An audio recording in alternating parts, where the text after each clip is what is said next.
अरहंत भासियत्थम गणरदेवे गंतियम सम्मम प्रणमामि भक्तिजुतो सुदनाण महो वही शीर्षा 12 अंग गिज्जा वियलिय मलमूड दंसणु तिलिया विवियवर्चरण भूषा वसियवुषि देव्या स्वीरम।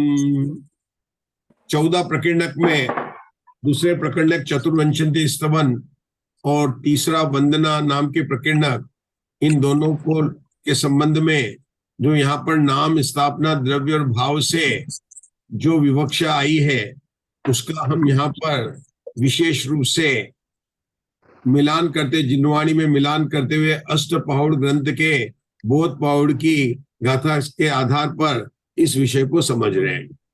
अनंत भगवान के स्वरूप को जाने बिना वास्तव में सम्यक दर्शन नहीं हो सकता। प्रवचन सार के 80 गाथा में बताया गया है, जो अनंत भगवान को उनके द्रव्य गुण और पर्याय से जानता है वही वास्तव में अपनी आत्मा को जानता है। और देव शास्त्र गुरु की श्रद्धा को भी सम्यक दर्शन कहा है। तो बड़ी सुंदर चर्चा आ रही है कि नाम स्थापना द्रव्य और भाव से अनंत भगवान को जानना। बोलिए, नाम स्थापना द्रव्य और भाव से अनंत भगवान को जानना। उसकी बात हमने नाम में देखा कि नाम में मतलब क्या, उनके केवल ज्ञानादि गुणों की अपेक्षा जो गौण नाम पद है उसको अनंत कहना। उसी प्रकरण में यहाँ पर अनंत भगवान के भाव मोक्ष की सिद्धि की, जिस पर हमने बहुत चर्चा की थी। एक बार आप लोगों में से कोई उसको दोहरा दे तो फिर हम आगे बढ़ेंगे। उषा जी केकरा दोहरा रहे हैं, अनंत भगवान को भाव मोक्ष की सिद्धि। यहाँ पे भाव मोक्ष में उदय नहीं सर, सबसे पहले भाव मोक्ष की परिभाषा बतानी। 8 कर्मों के नाश से भाव मोक्ष होता है। भाव मोक्ष किसे होता है? 8 कर्म के नाश से मोक्ष होता है, बस ये ध्यान रखना। 8 कर्मों के नाश से मोक्ष होते हैं। अनंत भगवान की भाव मोक्ष की सिद्धि में उदय और सत की विवक्षा न लेकर केवल बंध की अपेक्षा से जब विचार करते हैं तो अनंत भगवान के सभी कर्मों का बंध रुक गया है। यद्यपि सिद्धांत ग्रंथ के अंदर मतलब में उनके साता वेदनी का बंध कहा है, लेकिन वह वास्तव में अबंध तुल्य ही है, क्योंकि वह प्रकृति और प्रदेश रूप है, स्थिति और अनुभाग रूप नहीं है। इसलिए अनंत भगवान के भाव मोक्ष की सिद्धि हुई। ठीक है ना। ये बहुत अच्छा प्रकरण, एक नया प्रकरण अपन ने पढ़ा था। मैंने अष्टपौड़ का स्वाध्याय पहले भी करते हैं, अपन गाथाओं करते हैं, लेकिन अब जो धवला जी पढ़ने के बाद में और यहाँ प्रकरण आया तो मुझे इसमें बहुत अच्छा मर्म लगा कि देखो कैसे उन्होंने बताया है। तो इस प्रकार से इन्होंने नाम की। अब उषा जी आप इसको आगे पढ़ना है, आपको पढ़ना है केकरा जी आगे, यहाँ से इस पे से पढ़ना है। पढ़िए। ये इस प्रकार गुण छदमस्त में कहीं भी नहीं है, इसलिए जिसमें उपमा रहित गुण है ऐसे अरिहंत होते हैं। हाँ, मतलब अनंत भगवान के कैसे गुण है जो छद्मस में नहीं पाए जाते? कौन से है? केवल ज्ञान है, केवल दर्शन है ना, घात्या कर्मों के नाश से उन्हें लोकालोक को जानने वाले केवल ज्ञानी है, इसकी बात की भावार्थ। केवल नाम मात्र अरिहंत हो उसको अरिहंत नहीं कहते हैं। इस प्रकार के गुणों से सहित हो उसको अरिहंत कहते हैं। ये यहाँ पर ठीक है। चलिए अब आगे फिर कहते हैं, जरवाहि जन्म मरणम चौंगई गमनम च पुण्य पावम चे अंतुन दोष कम में हुए नानमयम चे अरहंतो। देखो अभी नाम अरिहंत की सिद्धि चल रही है कुसुम जी। नाम अरिहंत की सिद्धि में पहला पॉइंट तो क्या हुआ? केवल ज्ञानादि गुणों से सहित होने के कारण उनको अरहंत कहना, ये हो गई नाम अरिहंत की बात हो गई। अब दूसरा पॉइंट चल रहा है जिसमें बात चलेंगे दोषों के अभाव से उसके अरहंत का नाम देना। अरहंत का नाम कौन थे? दोषों के अभाव से नाम कहना। अभी गाथा पढ़ी उषा जी ने, उसका अर्थ पढ़ रहे हैं कस्तूर जी। पढ़िए कस्तूर जी, आप पढ़ेंगे इसका? कस्तूर जी, जरा बुढ़ापा पढ़ती हूँ, आया नहीं अभी। हाँ, जरा बुढ़ापा व्याधि रोग जन्म मरण चारों गतियों में गमन पुण्य पाप और दोषों को उत्पन्न करने वाले कर्मों का नाश करके केवल ज्ञानमयी अरहंत हुआ हो वह अरहंत है। तो अरहंत की नाम प्ररूपणा में, अरहंत नाम की प्ररूपणा में 2 पॉइंट हो गए। पहला पॉइंट क्या हुआ, गुणों के सद्भाव की अपेक्षा से, कौन से गुणों पे, जो घातिया कर्म के नाश से जो अनंत चतुष्टय आदि प्रकट हुए उनकी अपेक्षा से, और दूसरे पॉइंट में जब भी बात चल रही है अपने दोषों के अभाव में, और दोषों के अभाव में मतलब अष्टादोष जीते, अष्टादोष रहित। अब 18 दोषों के नाम किसको याद है? शुद्धा त्रषा राग रोष सुहावने, जन्म जरा मरण दोष भयावने, रोग भय विस्मय निंद्रा गनी, खेद स्वेद मद मोह अरति चिंता गनी। ये 18 दोष है। किसी को थोड़े कुछ याद है? आपको याद है? कुछ नो बोलिए। अपने को तो कुछ जन्म मरण जरा ये तो सबको पता ही है, मतलब जन्म मरण जन्म जरा तिरखा सुधा विस्मय आरत खेद आरत निद्रा श्वेत मतलब हम सब इन दोषों के बारे में पाठों में पढ़ते भी हैं, फिर भी नहीं रहते। लेकिन आज एक बहुत अच्छी बात पता लगी, दोष 18 ये तो सबको पता है। अभी यहाँ जब पढ़ने जा रहे हैं ना तो बहुत अच्छी बातें आने वाली है। आप लोग ये मत सोचिए कि बहुत महत्वपूर्ण 18 दोषों की बात है। 18 दोष के बार बार पढ़ते हैं, नाम नहीं याद होते।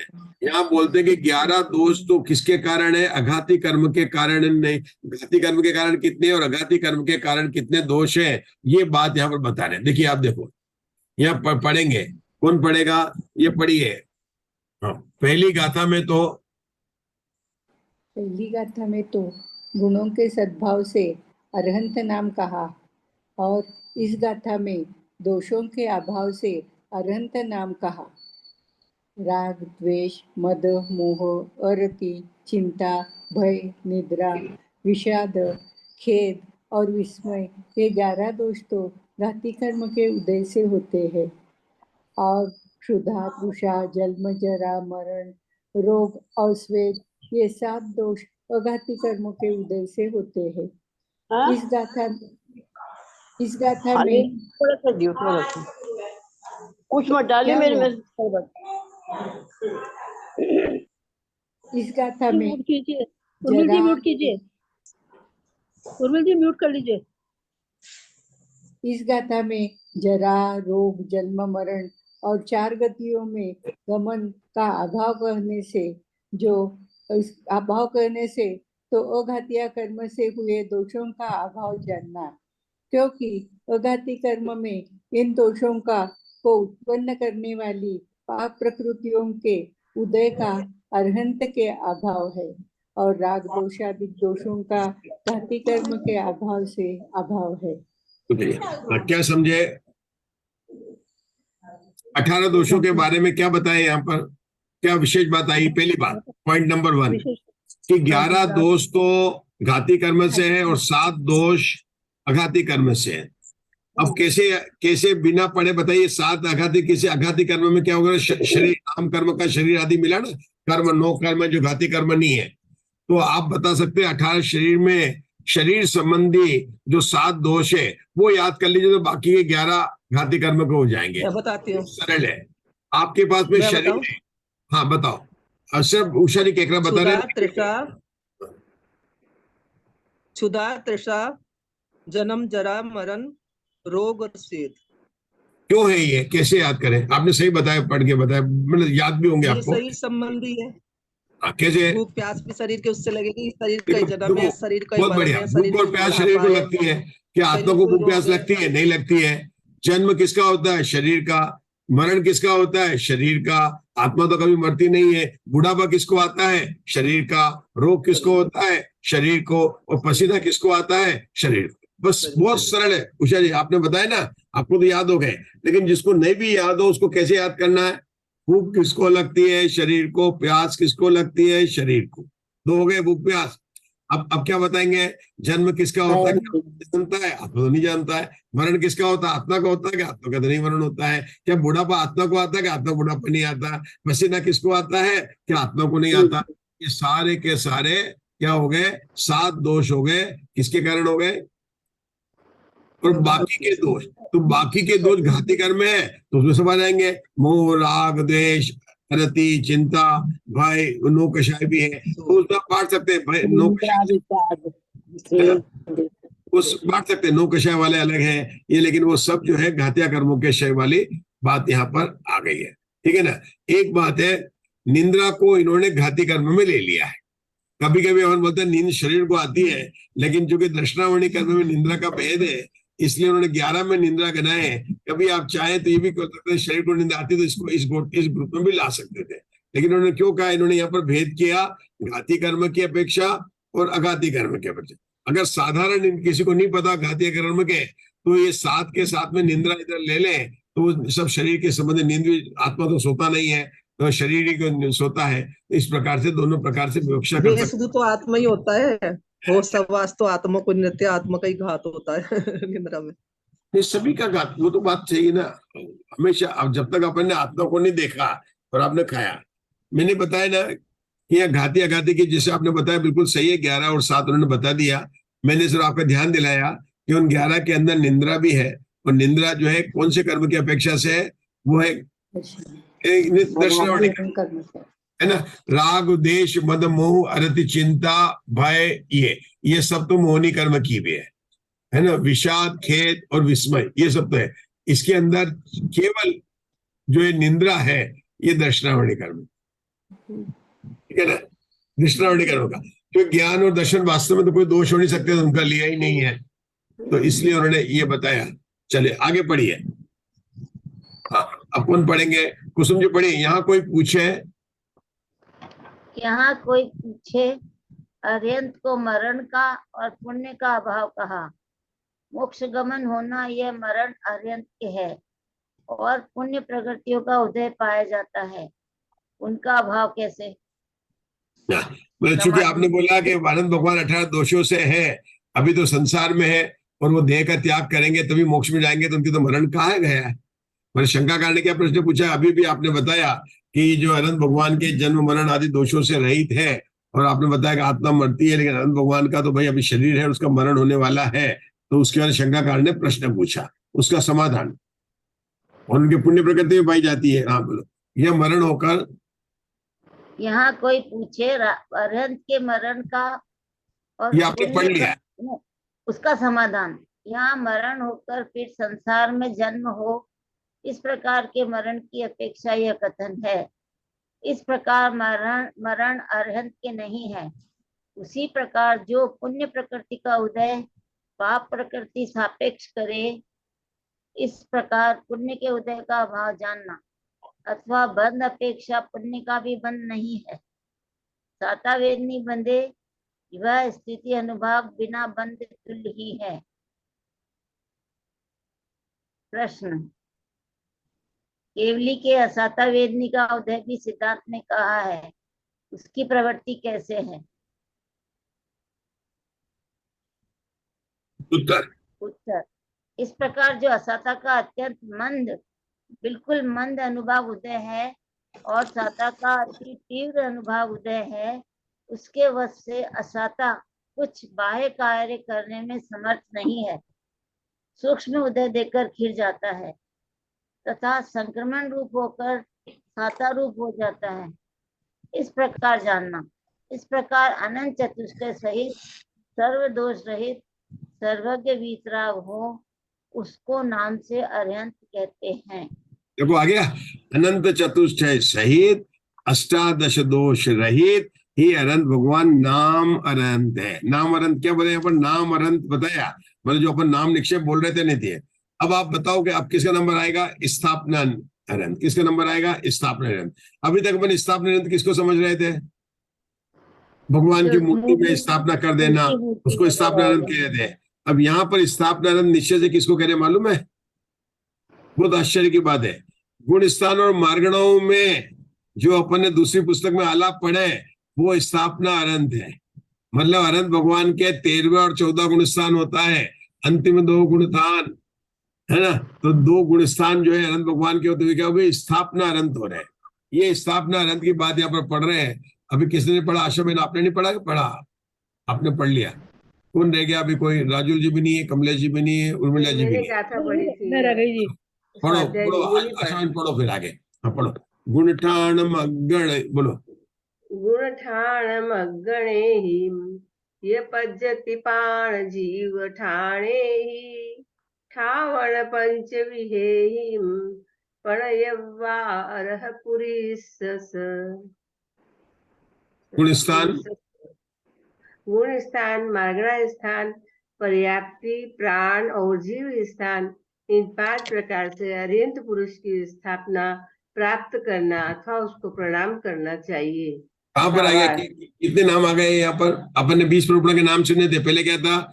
गुण स्थान, जीव समाज, जिसको जीव स्थान का, पर्याप्ति, प्राण, संज्ञा को छोड़ा उन्होंने, भाई ये सब ले लिया उन्होंने यहाँ पर। उन्हीं में अनंत भगवान जो अपन ने बताया था ना, जो आलाप लगाए थे, जो 20 प्ररूपणा के आलाप लगाए थे अपन ने दूसरी पुस्तक के अंदर, याद है 20 प्ररूपणा? बताओ कस्तूरी जी, एक मिनट, कस्तूरी जी बता रहे हैं। जीव स्थान, गुण स्थान, गुणस्थान, जीव समास, पर्याप्ति, प्राण, संज्ञा और 14 मार्गणा, 14 मार्गणा और एक उपयोग। अब देखो, उनकी बात को लेकर यहाँ पर बता रहे हैं कि अनंत भगवान की स्थापना होगी। ये कहते हैं ना, स्थापना द्वारा अनंत का वर्णन करते हैं। इनांत के गुण स्थान, मार्गणा स्थान 14-15 हो गए, पर्याप्ति 16, प्राण 17 और जीव स्थान 18 हो गए ना, पूरे हो गए। नहीं, यहाँ पर एक संज्ञा भी छूट गई ना, कौन से डबल हो गया इसमें? गुण स्थान, मार्गणा स्थान 14, 15, 16, 17 और 18, 2 छूट गए। उपयोग और संज्ञा ने लिया, बाकी उन्होंने सब ले लिए। 18 प्रकार, जिन यहाँ 5 लिखा, आपने भेद करके बोला, इन 5 प्रकार से अनंत पुरुष की स्थापना करना अथवा उसको प्रणाम करना चाहिए। लो, प्रणाम करना चाहिए अनंत भगवान को। स्थापना अनंत में प्रणाम करते, आपने देखा वो आलाप बोल रहे थे, वो अनंत भगवान को स्थापना प्रणाम था। ये कभी लगा अपने को? 13वें गुण स्थान के जब आलाप लगाए थे तो उसको क्या कहा? प्रणाम है। उससे तो भगवान के आलाप लगाए थे, आपको याद है ना? पहले 27 टेबल थी शायद, उसमें 25। तो दूसरी पुस्तक मधु जी, तो उसमें जो अनंत भगवान के आलाप थे, कौन लगाएगा? 13वें गुण स्थान में आलाप लगाओ। गुणस्थान है केवल एक 13वां, संयोग केवली का गुणस्थान क्या है? 13, दोनों लगा सकते हैं। गुणस्थान में 13वां और 14 अपन सब लगाएंगे। उसके अंदर क्या है? जीव समास कौन सा होगा?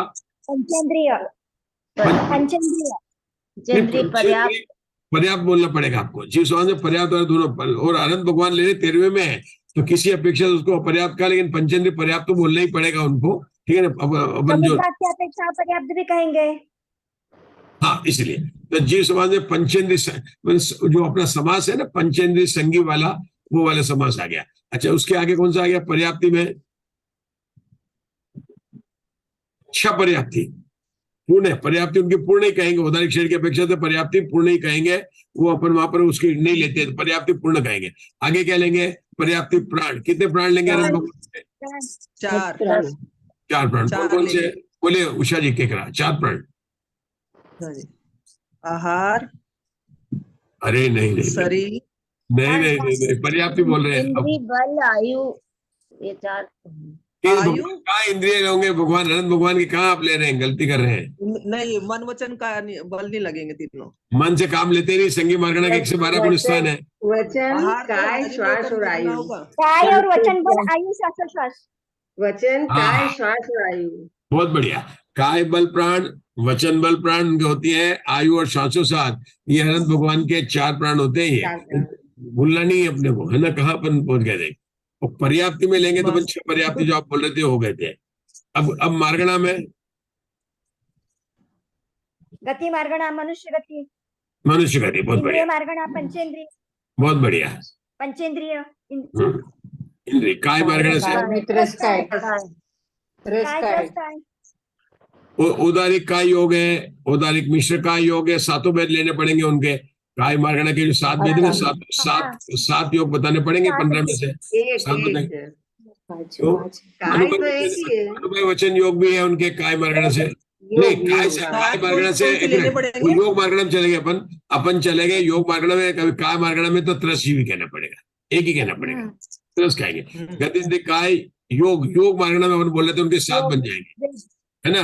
सत्य मनोयोग, अनुभव मनोयोग, सत्य वचन योग, अनुभव का योग, औदारिक मिश्र का योग, कार्बन का हो गया बराबर 7 होगा समुद्घात की अपेक्षा है। तो गति इंद्रिय का योग, वेद 0, पुरुष में है ना? कौन मुनि कौन बनते हैं? पुरुष वेदी बनते हैं। कौन सा वेद है अनंत भगवान? द्रव्य से पुरुष, भाव से जीरो। रॉन्ग हो जाएगा मधु जी आपका। अपगत वेदी आएंगे, 90 गुण स्थान के आते सब अपगत वेदी है। अपगत वेदी, वेद मार्गणा से अपगत वेदी। गतिंद्रिका योग कषाय के बाद में क्या आएगा? अकषाय, कषाय नहीं है ना? है। अकषाय। गतिंद्रिका योग वेद कषाय ज्ञान, ज्ञान से कौन से? अज्ञान, ज्ञान, शाही, केवल ज्ञान। केवल केवल ज्ञान, ज्ञान, केवल ज्ञान केवल बनते हैं। ज्ञान। गतिंद्रिका योग वेद कषाय ज्ञान संयम, संयम से यथाख्यात संयम, यथा कैसे? बहुत बढ़िया, ठीक है ना? केवल आगे दर्शन, केवल दर्शन, दर्शन, केवल दर्शन। केवल दर्शन। लेश्या, परम शुक्ल लेश्या। हाँ, वो उपचार से परम दर्शन। हाँ, उपचार से कहेंगे परम शुक्ल। 14 में अलेश्या। और द्रव्य से और भाव से? भाव से तो लेशी। लेशा नहीं। अलेश 4 से भावलेश्या की अपेक्षा ही लेना पड़ेगा। हाँ, चलिए आगे चलिए। लेकिन 13 गुण स्थान तक लेशिया, अलेशिया तो 14 गुण स्थान में, 14 में अलेश्या। ठीक है, 14 गुण स्थान लेशिया, यहाँ पर लेशिया लेना पड़ेगा। हाँ, शुक्ल लेश्या, शुक्ल लेशिया भाव लेशिया से देना पड़ेगा ना? हाँ। अच्छा, भव्य मार्ग भव्य। भव्य, भव्य।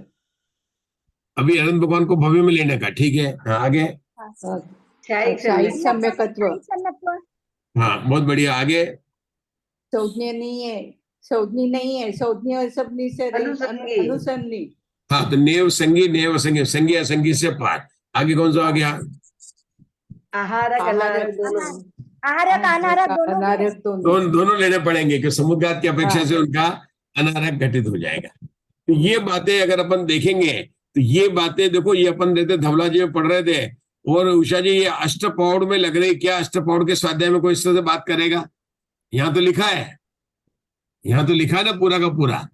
हम बस पढ़ लेते हैं उसमें तो। है, पढ़ ले। गुणस्थान मार्गणा पर्याप्ति प्राण और स्थापना प्राप्त करना अथवा उसको प्रणाम करना चाहिए। भावार्थ पढ़िए। स्थापना निक्षेप में काष्ठ पाषाणादि, बोलो। स्थापना निक्षेप में काष्ठ पाषाणादि में संकल्प करना कहा है, सो यह प्रधान नहीं है। यहाँ निश्चय की प्रधानता से कथन है। यहाँ गुण स्थानादि से अरिंद का स्थापन कहा है। लो, किससे कहा? गुणस्थान की अपेक्षा तो दूंगा। और उन्होंने बता भी दिया कि सिद्धांत में जो है क्या कहा गया है कि काशान की प्रतिमा का स्थापना जिनेन्द्र है, लेकिन यहाँ पर स्थापना जिनेन्द्र किसको कहा? अब आप बोलो, स्थापना जिनेन्द्र गुणस्थान और मार्गणा स्थान है, कौन मानेगा? उषा जी आपके यहाँ सब बोलेंगे अरे कहाँ पढ़ के गलत पढ़ के आ गए आप। नहीं, ऐसा नहीं है। हिम्मत है किसी की बोलने की? सब बोलेंगे स्थापना जिनेन्द्र प्रतिमा। बोले नहीं नहीं, स्थापना जिनेन्द्र प्रतिमा नहीं है, यहाँ पर तो कौन है? गुणस्थान और मार्गणा स्थान में अनंत भगवान को जानना, ठीक है ना? इसको स्थापना जिनेन्द्र का बहुत सुंदर प्रकरण है। इन नया प्रकरण लगा, देखो अष्टपौड़ पढ़ा तो है, लेकिन निश्चय से कह रहे पढ़ लेते हैं, पढ़ा है बहुत बार। नहीं, बहुत बार पढ़ा है, इस बात नहीं। इसके ऊपर स्वाध्याय भी करते, लेकिन वो बात बताते गुणस्थान मार्गणा स्थान, लेकिन निश्चय से अपनी उस शैली के अंदर अपनी स्वाध्याय हो जाती है ना? द्रव्य संग्रह गाथा बोल देते हैं, लेकिन अपन ने यहाँ पढ़ा तो किस प्रकार से स्थापना करनी चाहिए, लिखा ना, स्थापना करनी चाहिए, ठीक है। आगे विशेष है जी, कननोग का विषय समय सार में भी है, रत्न कंसराव का चार में भी, पढ़ने से बहुत समझ में आता है सारे शास्त्र। जब में बहुत बढ़िया। 13वें कंटिका में बहुत है। संजोई केवली होई अरहंतो 34 ऐसे गुणा होती हूँ तत्सत्य परिहारा। पढ़िए। गुणस्थान 14 का है। गुण स्थान 14 कहे हैं, उसमें सहयोग केवली नाम 13वां गुण स्थान है। उसमें योगों की प्रवृत्ति सहित केवल ज्ञान सहित सहयोग केवली अरिहंत होता है। उनके 34 अतिशय और 8 प्रातिहार्य होते हैं। ऐसे तो गुण स्थान द्वारा स्थापना अरिहंत कहलाते हैं। लो, किसी स्थापना की वहां पर अनंत भगवान जो तीर्थंकर भगवान के 8 प्रातिहार्य होते हैं, है ना? 13वां गुण स्थान होता है, समोषण में पद्मासन में विराजमान होते हैं, ये स्थापना हो रही है। मतलब अनंत भगवान की तीर्थंकर के रूप में मानकर तीर्थंकर के रूप में बात नहीं किया, तो तीर्थंकर भगवान की कैसी स्थापना की कि उनके 13वां गुण स्थान होता है, पद्मासन होते हैं, 8 प्रातिहार्य होते हैं, ये इस तरह से उसकी स्थापना की गई है। चलिए आगे का पढ़ते हैं, कोई पढ़िए, कुसुम जी पढ़ लीजिए, थोड़ा आगे पढ़िए, आगे का बहुत अच्छा है। हाँ, भावार्थ। भावार्थ। यहाँ 34 अतिशय और 8 प्रत्याहार कहने से तो समव शरण में विराजमान तथा विहार करते हुए अरहंत हैं, और सहयोग कहने से विहार की प्रवृत्ति और वचन की प्रवृत्ति सिद्ध होती है। देखो केवली अपन क्या कहते हैं, योग सहित होते हैं, लेकिन योग सहित से क्या सिद्ध होता है? विहार की प्रवृत्ति, और क्योंकि का योग हुआ, और दिव्य ध्वनि के लिए वो किसकी प्रवृत्ति है? वचन योग की प्रवृत्ति है। मतलब सहयोग, नाम क्या लिखा? सहयोग। ये कहीं भी सहयोग केवली के जो उदाहरण में अपन पढ़ते हैं ना, योग सहित, स मैंने योग सहित, अयोग मैंने योग रहित है, 13वां गुणस्थान योग सहित, 14वें गुणस्थान में योग नहीं है। लेकिन यहाँ पर सहयोग शब्द को अनंत भगवान पर सिद्ध किया, उसकी प्रवृत्ति को सिद्ध किया। कैसे किया? दो तरह से किया। अनंत भगवान की दिव्य ध्वनि कीर्ति है, यह उसकी सहयोग अवस्था को बताता है, वचन की प्रवृत्ति बताता है। अनंत भगवान के विहार होता है, वह उनके काय योग को बताता है। मतलब दो योगों की उनकी सिद्धि की यहाँ पर। आगे 34 अतिशय, हाँ बोले, केवली कहने से, केवली कहने से केवल ज्ञान द्वारा सब तत्वों का जानना सिद्ध होता है। 34 अतिशय इस प्रकार है।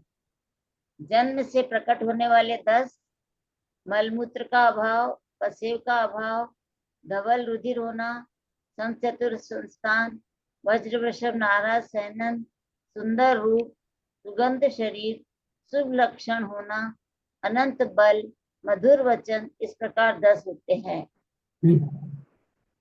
केवल ज्ञान उत्पन्न होने पर 10 होते हैं।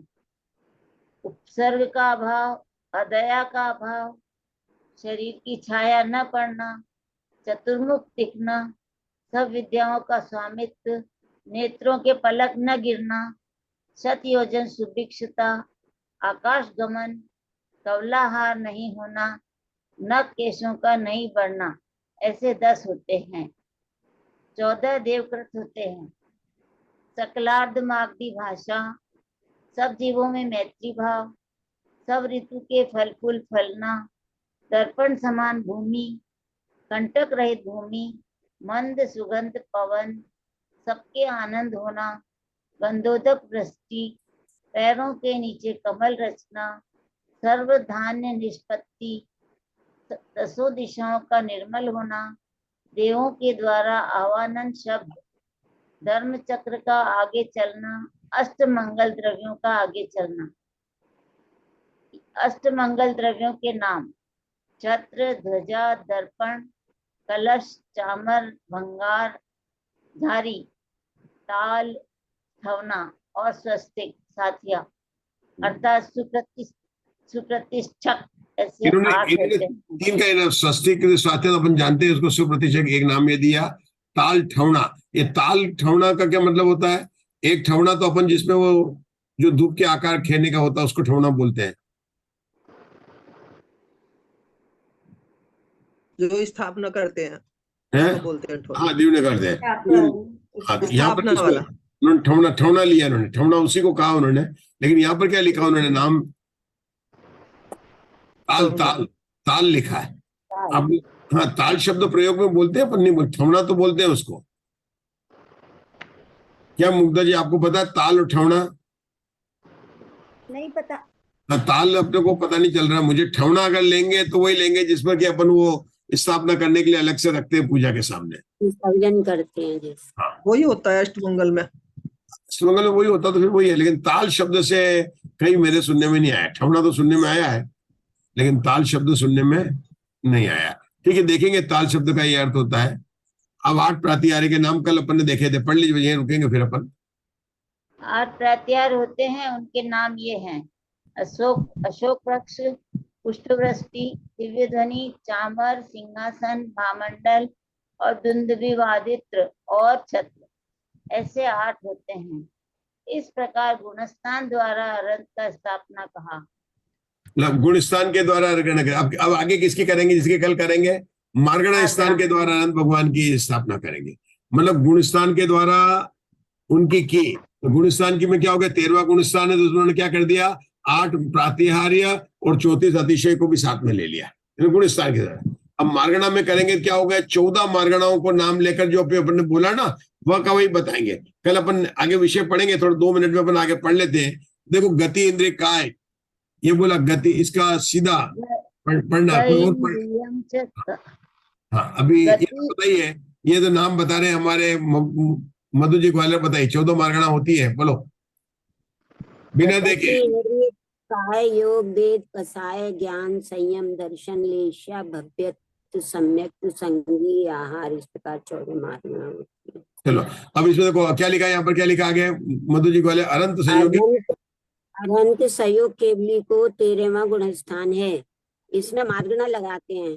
गति 4 में मनुष्य गति है, इंद्रिय जाति 5 में पंचेंद्रिय जाति है, काय में 6 त्रस्काएं हैं, योग 15 में योग मनोयोग तो सत्य और अनुभव इस प्रकार 2, और यही वचन योग 2, और काय योग औदारिक इस प्रकार 5 योग हैं।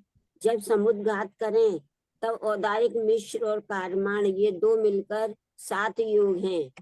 वेद तीनों का ही अभाव है, कसाय 25 सभी प्रकार का अभाव है, ज्ञान 8 में केवल ज्ञान है, संयम 7 में एक यथाख्यात है, दर्शन 4 में एक केवल दर्शन है, लेशा 6 में एक शुक्ल जो योग निमित्त है, भव्य 2 में एक भव्य है, सम्यक्त 6 में छायिक सम्यक्त्व है, संगी 2 में संगी है, वह द्रव्य से है, भाव से क्षयोक्षम भाव मन का अभाव है, आहार अनाहारक 2 में आहारक है, वह भी 9 कर्म वर्गणापेक्षा है किंतु कबलाहार नहीं है और समुद्घात करे तो अनाहारक भी है, इस प्रकार दोनों हैं। इस प्रकार मार्गणा अपेक्षा रंत का स्थापन जानना। बोलो धवला पुस्तक दूसरी आगे की नहीं आगे मुग्धा जी, कौन कहता है अष्टपाउड है, पूरी धवला पुस्तक दूसरी है। मार्गणा अब अपन ने पढ़ ली धवला पुस्तक 2 पढ़ी तो अपने को आनंद आ रहा है, और जब आप केवल इसका है अपन ने धवला पुस्तक में अच्छा मैंने तो कोई ऐसा पढ़ेगा लगे अष्टपाउड है वो ग्रंथ है, ऐसे कोई मतलब विद्वान का प्रवचन भी सुन लेंगे या नहीं लगे, लेकिन ये पता चला 33वीं गाथा अष्टपाउड की बहुत पाउड की गाथा हमारी धवला पुस्तक का ये आलाप की ये टेबल है, आलाप की टेबल है पूरी की पूरी, इसी को टेल में गीता। और अपन ने यही बोला था, अभी मुक्ता जी ने बोला तो मनुष्य गति से ये बिल्कुल वो क्यों ये आलाप लगाए मार्गणा में। जब अपन ने वहां पढ़ा था तो ऐसा लग रहा था कि अपन मार्गणा में अनंत भगवान की स्थापना कर रहे हैं, वहां तो लग रहा था धवला जी का स्वाध्याय कर रहे हैं, हम तो दूसरी पुस्तक है। तो देखो सभी अनुयोग में कुसुम जी आपके यहाँ देखिए कभी ये सोचा जा सकता है, अब इतना हो जाता आजकल के ये परमागम है, ये कर्णन योग का स्वाध्याय है, कितना देखते हैं कितना अंतर हो गया है। जिनवाणी के प्रति भी मुग्धा जी इतना हो गया है कि ये कर्णन योग है, ये द्रव्यान योग है, अरे ये तो प्रथमान योग है, अपने को तो अपना प्रयोजन की सिद्धि करनी है। हर ग्रंथ के अंदर आपको देख रहा वो बात निकल रही है, निकल रही नहीं निकल रही है, बिल्कुल निकल रही है। चल रहा है। ये जो द्रव्य निक्षेप है, द्रव्य निक्षेप मतलब द्रव्य निक्षेप में भेद ज्ञान निकला, ये मैंने पहली बार समझा, कोई सुनी मतलब जैसा अपन समय सार पर जो व्याख्यान करके समझते हैं, अपन को याद है ना कितनी प्रसन्नता हुई, याद है आप लोग सब भूल गए। द्रव्य निक्षेप पे लगाने में जब अपन ने कहा कि आगम द्रव्य निक्षेप और नो आगम द्रव्य निक्षेप लिए, और नो आगम द्रव्य निक्षेप में शरीर लिया, गायक का शरीर लिया और गायक लिया, तो दोनों के अलग अलग भेद बताकर क्या बताया कि दोनों एक नहीं है, गायक अलग है, गायक का भेद अलग है, गायक अलग है, गायक का शरीर अलग है। आगे समय सार की 27वीं गाथा, यदि जीवो न शरीरो देहो होता ना तो तीर्थंकर और भगवान की आचार्यों की स्तुति सब मिथ्या होगी, बोलता ना वो शिष्य। एक और पढ़ लेते हैं, 2 मिनट का समय, पर्याप्ति द्वारा, बहुत सरल है, पढ़िए मुग्धा जी पर्याप्ति द्वारा पढ़ लीजिए। आहारो आहारो य शरीरो इंद्रियमण आन पान भासाय पज्जति गुण समिद्धो उत्तम देवो हवै अरहो। आहार शरीर, इंद्रिय, मन, आन प्राण अर्थात श्वासोश्वास और भाषा इस प्रकार 6 पर्याप्ति है। इस पर्याप्ति गुण द्वारा समृद्ध अर्थात युक्त उत्तम देव अरहंत है। पर्याप्ति का स्वरूप इस प्रकार है जो जीव एक अन्य पर्याय को छोड़कर अन्य पर्याय में जावे, तब विग्रह गति में 3 समय उत्कृष्ट बीच में रहे। पीछे सैनी पंचेंद्रिय में उत्पन्न हो, वहां 3 जाति की वर्गणा का ग्रहण करे। आहार वर्गणा, भाषा वर्गणा, मनोवर्गणा। इस प्रकार ग्रहण करके आहार जाति की वर्गणा से तो आहार, शरीर, इंद्रिय, श्वासोश्वास, इस प्रकार 4 पर्याप्ति अंतर्मुहूर्त काल में पूर्ण करे। तत्पश्चात भाषा जाति, मनोजाति की वर्गणा से अंतर्मुहूर्त में ही भाषा, मन पर्याप्ति पूर्ण करे। इस प्रकार 6 पर्याप्ति अंतर्मुहूर्त में पूर्ण करता है। तत्पश्चात आयु पर्यंत पर्याप्त ही कहलाता है और 9 कर्म वर्गणा का ग्रहण करता ही रहता है। यहाँ आहार नाम कौलाहार का नहीं जानना। इस प्रकार 13वें गुणस्थान में भी अरहंत के पर्याप्ति पूर्ण ही है। इस प्रकार पर्याप्ति द्वारा अरहंत की स्थापना है। लो, अरहंत की स्थापना पर्याप्ति के बारे में की गई है और सारा विषय हमारा पढ़ा हुआ है। लेकिन यहाँ पर क्या विशेष बात आई? एक बात तो ये हो गई कि पर्याप्ति के द्वारा इस तरह करना ही अनंत भगवान की स्थापना की जाती है। एक बात तो आ गई। दूसरी इसमें क्या विशेषता हुई? जो भी पढ़ा, मुग्धा जी ने पढ़ा, उसमें से ये यहाँ पर देखो, वर्गणा में कौलाहार नहीं लेना। नहीं, मैं यहाँ पर ध्यान दिला रहा हूँ मुग्धा जी, ये लिखा है ना, आहार, शरीर, इंद्रिय, श्वासोच्छ्वास इस प्रकार पर्याप्ति काल में पूर्ण करे। तत्पश्चात भाषा, मनोजनित वर्गणा से अंतर्मुति भाषा, मन पर्याप्ति पूर्ण करे। पहला ये अंतर्मुत काल और दूसरा अंतर्मुत काल, इन्होंने 2 भागों में बांटा, 4 और 2 को बांट दिया। अपन क्या कहते हैं? 6 पर्याप्ति है। 6 पर्याप्ति एक साथ शुरू होती है, लेकिन क्रम से एक साथ में पूरी हो जाती है। सबका काल अंतर्मुहूर्त, टोटल मिलाकर भी अंतर्मुहूर्त है, ठीक है ना। लेकिन यहाँ पर उन्होंने 4 और 2 में बांटा। ऐसा क्यों बांटा? 4 तो सभी के पूरी हो जाती है, आगे जितनी इंद्रिय जाति बढ़ेगी तो ये उत्तर सही नहीं है, जो मतलब यहाँ प्रासंगिक उत्तर चाहिए। अयोग्य अवस्था। यहाँ पर इन्होंने ये भेद बताया कि 4 तो एकेंद्रिय के होती है, तो उनकी भाषा पर रुक जाएगी, उसके आगे की नहीं होगी। भाषा और मन पर्याप्ति 2 इंद्रिय 3 आगे के जीवों की होगी। त्रस के स्थावर जो होंगे उनके 4 पर्याप्ति होगी, उसकी होगी। और अनंत भगवान जो त्रस है, तो उनके जो भाषा और मन पर्याप्ति भी मतलब ये आगे, इसलिए इन्होंने बताया। मतलब यहाँ पर इन्होंने जो है अलग किया।